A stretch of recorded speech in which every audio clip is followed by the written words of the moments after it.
Semua agama punya potensi untuk melahirkan terorisme dan kekerasan. Semua agama, bukan hanya Islam deh.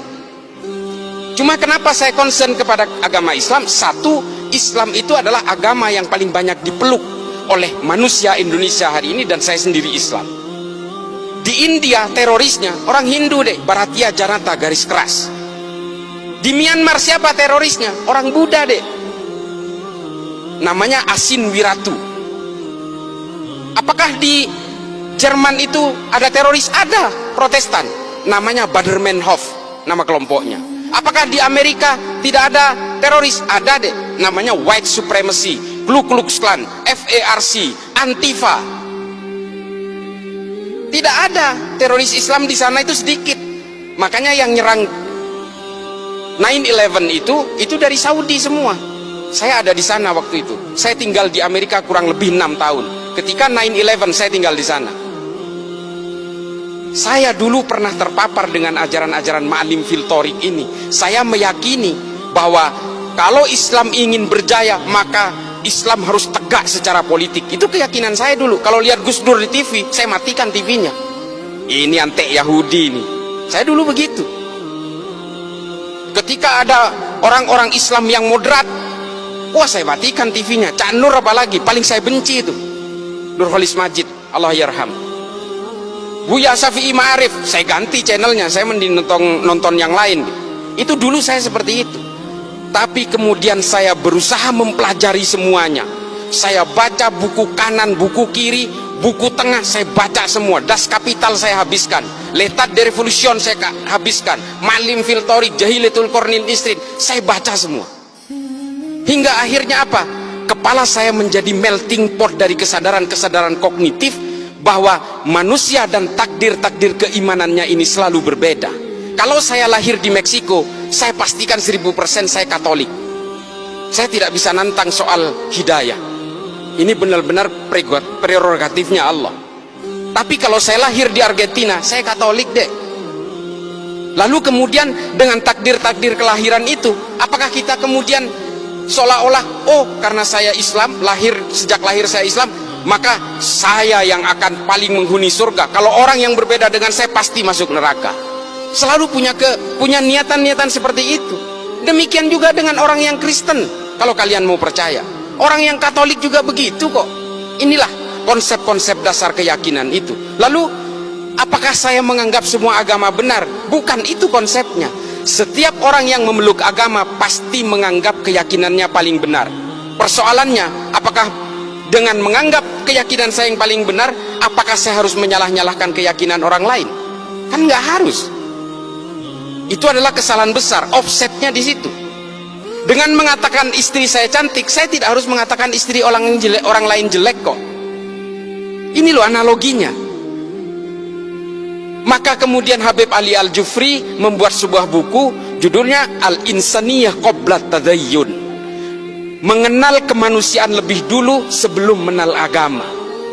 Karena apa? Kelahiran kita dan konsep-konsep keimanan ini berbanding linier. Kita beragama Islam karena lahir dari negara dengan mayoritas Islam dan dari orang tua beragama Islam. Kalau kita ini lahir di negara-negara dengan beragama Hindu, misalnya di India, kita lahir di Jammu misalnya, bisa jadi kita ini Hindu. Atau lahir di Bali, bisa jadi Hindu. Sementara kita tidak pernah ditawarkan mau lahir dari orang tua beragama apa. Tiba-tiba kita lahir brojol Islam, ikut keimanan orang tua, lalu I'm the man, I'm the holder of universe. Ini loh penyakit-penyakit orang yang kemudian menghegemoni keimanan bahwa dia itu adalah pemegang kebenaran tunggal. Makanya kalau kita ingat tulisannya Thomas Aquinas dalam Summa Theologica, saya paling memegang ini. Meskipun Santo Thomas Aquinas ini adalah seorang Katolik, bukunya itu saya habiskan. Saya itu pembaca buku dek. Ya saya nggak jumawa ya. Saya itu 1000 halaman rata-rata per bulan. Saya baca buku itu.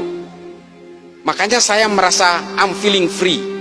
Saya merasa merdeka dengan berbagai bacaan yang saya bacain. Saya betul-betul tidak terbolgol oleh keyakinan-keyakinan sepihak. Kata Thomas Aquinas apa? Hominem unius libri. Saya paling takut kalau ada orang baca satu buku lalu dianggap ini adalah kebenaran paling mutlak. Ini loh, bahaya sekali. Kemudian yang saya kisahkan kedua adalah ketika kemarin Densus melakukan penangkapan di Poso sebanyak 22 orang secara serentak di semua sekitar Poso, ada Tojo Una-Una, Ampana, dan juga di kota Poso ada salah satu anak muda yang saya wawancarai, saya interogasi. Umurnya belum genap 17 tahun. Dia ditangkap karena dia ingin melakukan aksi teror, melakukan latihan-latihan militer untuk naik ke Gunung Biru menggantikan kelompoknya Ali Kalora yang sudah dihabisi. Nah, dari hasil interogasi itu adalah dia ini siswa SMA 1 Poso, akademisnya bagus, nilainya bagus, punya kecerdasan. Lalu dia keluar dari sekolah itu, dia berhenti. Karena apa? Dia mendapatkan pemahaman bahwa sekolah ini dibangun oleh negara Togut dengan biaya-biaya dari uang riba. Coba, ini semua adalah negara riba karena ada kelindan perbankan di sini. Coba bayangin.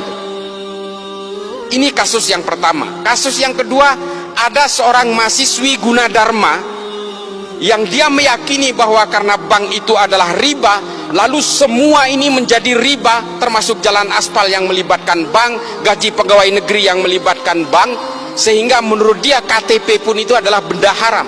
Sehingga apa? Dia merasa mengalami keterjepitan sosial, lalu dia nyerbu ke Mabes Polri, bawa airsoft gun, dia bunuh diri di situ, minta ditembak. Namanya Zakiyah Aini, tahun 2020. Temuan-temuan seperti ini kemudian saya mengambil kesimpulan adalah bahwa paham-paham yang seperti ini pada akhirnya memberikan kita kepada dua pilihan. Either kita menjadi orang munafik atau menjadi kita manusia-manusia yang sempit. Ini waktunya. Ya, ini kesimpulan saya. Kesimpulan saya itu pada akhirnya adalah kita betul-betul harus mempelajari agama itu secara komprehensif. Kalau kita mengharamkan bank, jangan naik pesawat, siapapun. Tidak ada maskapai penerbangan yang membeli lunas pesawat itu. Semuanya nyicil, pakai bunga deh. Jangan naik haji, naik pesawat, jalan kaki aja. Janganlah kita jadi orang yang hipokrit, yang munafik, mengharamkan sumbernya dari hulu sampai hilirnya kemudian merasa dihalalkan. Ini jangan sampai seperti itu. Konsep usul fikih itu adalah tabi'ut tabi'un. Kalau di atasnya haram, di hilirnya pasti haram. Kalau di atasnya halal, di bawahnya belum tentu halal, bisa jadi haram. Legen, tua, cuka. Halal, haram, halal. Tapi kalau di atasnya haram, ke bawahnya haram semua. Bir sepakat, kita haramkan. Bir ya. Kalau kalian jadi tukang parkir di pabrik bir, haram juga penghasilannya. Itu loh konsep usul fikih. Kalian kalau ingin mengharamkan bank konvensional, apa yang kalian kenakan ini semua melibatkan bank.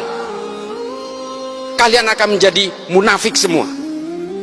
Lalu apa antisipasinya? Darul Iftah Majelis Ulama Mesir kemudian menghalalkan bank-bank konvensional ini dengan alasan riba. Kita betul-betul mengharamkan itu. Allahu ahallal bai'a wa harrama riba, jelas. Tapi apakah bank konvensional masuk kategori riba? Ini yang diredefinisi ulang. Hukum perbankan itu diharamkan ketika produknya belum ada di abad pertengahan. Ini loh yang perlu redefinisi itu. Yang terakhir, maaf, yang terakhir adalah pada intinya adalah apapun keyakinan kalian, tafsir kalian, agama kalian, satu kuncinya. Ini yang disebut dengan moderasi beragama. Kalau kalian meyakini bahwa Tuhan itu satu, yang Islam nih, yang Islam.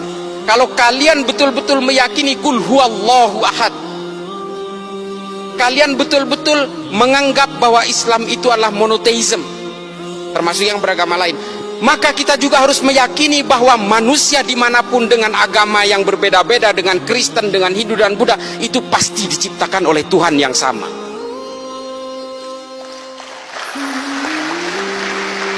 Ini tolong kalian rekam. Kalau kalian ini diciptakan oleh Tuhan yang sama, lalu untuk apa kalian itu bertikai dengan keyakinan dan keimanan itu? Itu loh kuncinya. Itu yang disebut moderasi beragama. Moderasi beragama ini bukan